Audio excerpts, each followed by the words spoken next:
détermination, je pourrais la décrire en 2 points.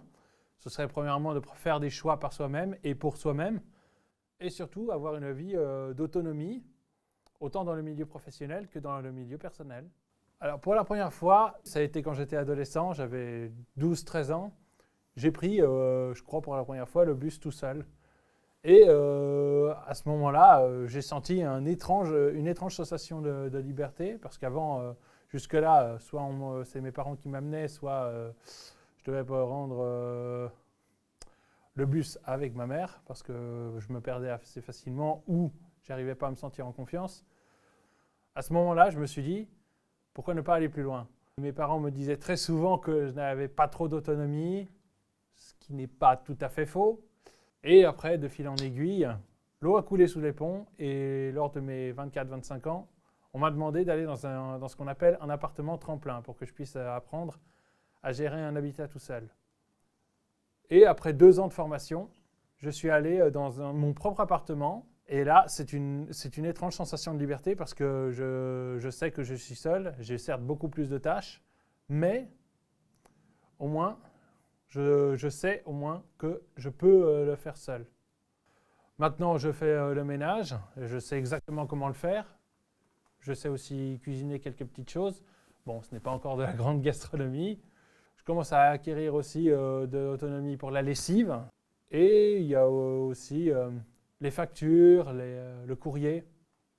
En fait, les principales difficultés que j'ai eues, c'est surtout mon manque de sens pratique pour me débrouiller. Parce que très souvent, en fait, j'ai remarqué, si on ne me donne pas un coup de pouce, je n'arrive pas à me lancer. Je ne savais pas trop comment cuisiner, je ne savais pas trop comment faire le ménage.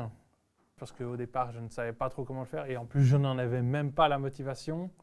C'était surtout ça le principal problème.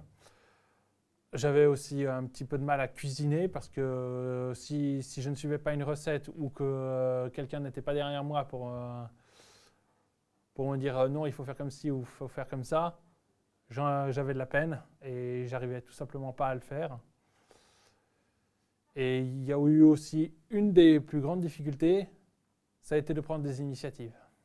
Par contre, quand j'étais chez moi, je n'invitais pas beaucoup parce que soit j'avais peur qu'on me juge ou parce que je n'en avais simplement pas la volonté. Mais après, dès que j'ai commencé à l'appartement de transition, j'ai eu un peu plus envie que des gens viennent chez moi. Et depuis que j'ai acquis mon appartement, j'essaie d'inviter le plus de personnes possible.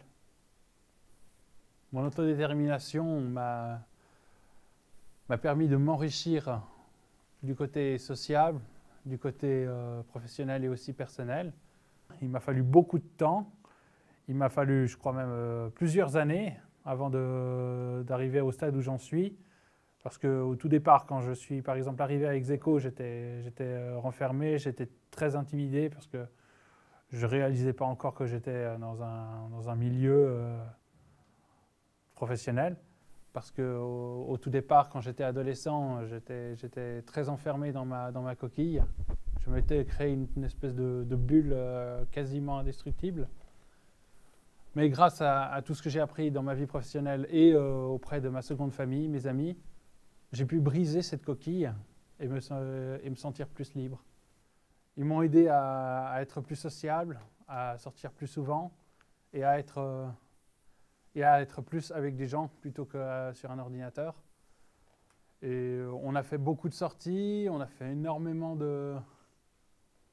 s'est énormément invités mutuellement, on a même fait des voyages, on a été jusqu'à Paris, jusque-là.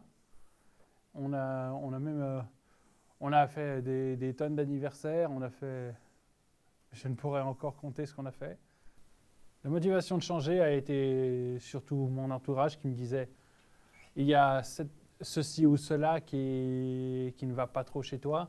Bon, ce n'est pas exactement comme ça qu'on me l'a dit, mais je me suis dit « ah tiens, c'est pas faux ».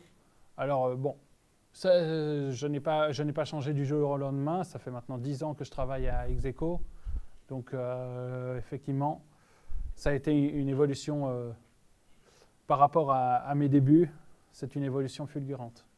Je ne saurais le dire avec mes mots, Mais si je devais imager, ce serait comme si un oisillon apprenait à voler.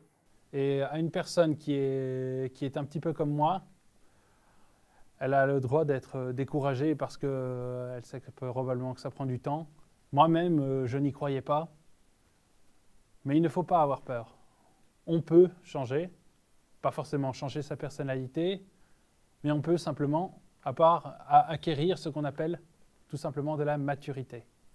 C'est long, c'est difficile, mais on peut y arriver.